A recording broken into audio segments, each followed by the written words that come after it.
Значи аз разбирам, че ти ще ме иронизираш мене. Това го разбирам. Появява се, но някои неща, които ги правиш, не са точно такива. Къде ми е стола? Да. Ванка, да не си и стола, бе. Некой ми е пипал стола, е. Виж сега, моля ти се, не дей да правиш неща, които аз не се... Кой е режисьор? Некой ще ми каже ли кой е режисьор? Бре... Ей, най-после! Ей!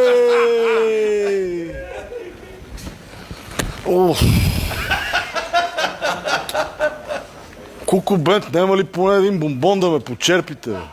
Толкова време не сме се виждали. Чакай, бе, аз винаги ги черпя, бе, винаги. Виж. Браво. Чакай, значи, Цецо.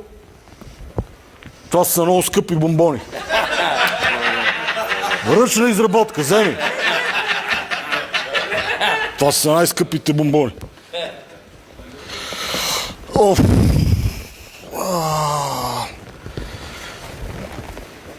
Евгений, какво става с телевизията?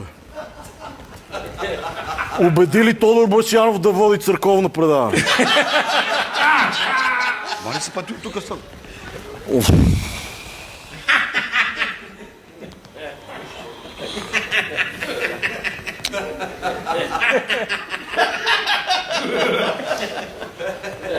Утре.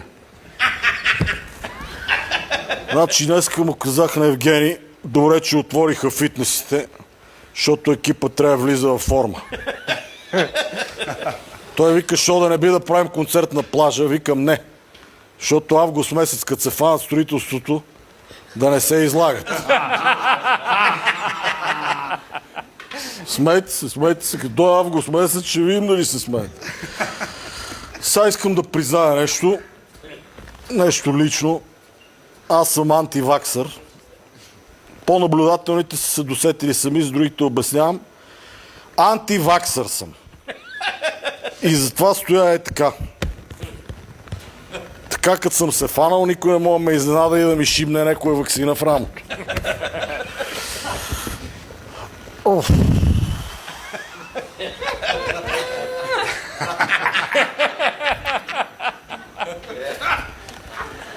Искам да кажа на генерал Мотавчийски, че това, което прави, е уникално за България.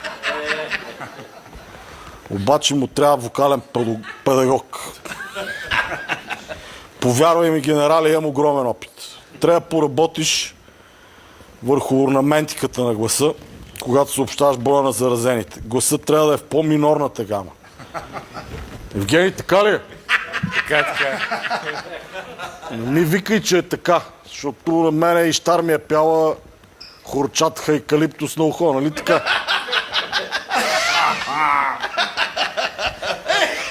Значи аз имам огромен опит, взимам 1000 решения в минута. Обаче понякога и аз допускам грешки.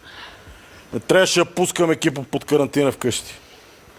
Защото се оказа, че коронавируса и без това си е казал, аз толкова път чак до Левски ген няма да бия. Жесток виц ми разказа днеска Ивайло Вълчев. Не говоря такъв дебел глас, бе! Не говоря така! Ивайло е гениален поет. Значи, слушай, Краси, слушай. Вица е следния. Чакай, бе. Кой си? Знаеш какво ще стане, ако сини дънки влезат в Червено море? Какво? Ще се намократ. Не разказвам такъв тъпи вицове, бе! Кога съм казал такъв тъп виц? Това е велик. А вица за мечката казвал ли съм? От кога ли си ми виждал черни очила? Велик виц. Кога ходиш с тия черни очила? Създавате ми неверен образ. Си хора с каквито очила искам. Оня ден, знаеш кой ми звъня, бе? Ейбрахам Маслоу. Оня с пирамидата на Маслоу. И звъни, вика, какво звъни то? Това е оксиморон. Маслоу да ми звъни. Не ползвам толкова често думата оксиморон. Разбираш ли? Не, аз със себе си го викам, не на другите хора. Викам, то е оксиморон. И той вика, престани вече, говориш за мен, парат ми ушите от тебе.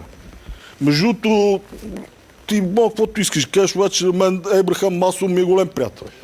Чай му се обада. Кво? Само на най-близки хора така говоря.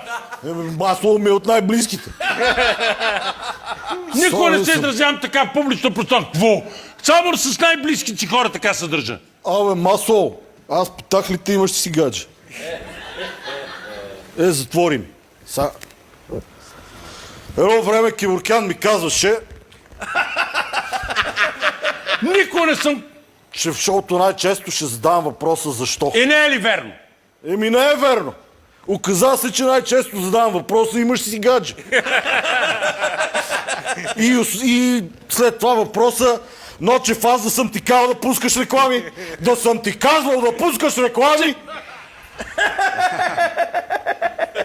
Има ли продуцент? Има. Къде е Диана Младенова? Абе стига вика, бе! Не, ме интересува, че е на път да измисли ваксина срещу коронавируса. Да дойде веднага тук. Да й кажа, че в петък ще води Сиромахов. Защото аз ще ходя на онлайн дискотека с диджей Дамян. Това са глупости, бе! Това е като в ония велик виц. Бабичката дет се качила на автостоп. Нали го казах преди малко, бе! Колана и тя казала, аз като съм се качила, съм се решила. Нали го казах! Между другото, вечерното шоу на Слави Трифонов е като сутрешния брифинг на оперативния щаб. Какво общо имат, бе? Никога не знаеш кой ще го води. Иначе в кариерата си на водещ съм имал 2 незабравими момента. Никога не съм казал, че имам кариера, разбираш. Никога не съм се изразявал така. Там, каквото е. Тия много години изминали. Имах 2 момента. Първият беше, когато разплаках Горбачов с песента Ден победа. Това съм го разказвал. Добре, Това ми е било. Това е скъп спомен за мен, бе. Много скъп. И втория ми много скъп спомен, когато Ферарито не запали.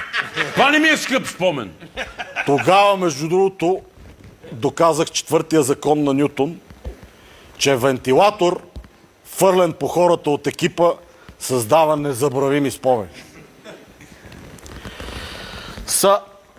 Колко минути направихме? Да закривам вече. Човек.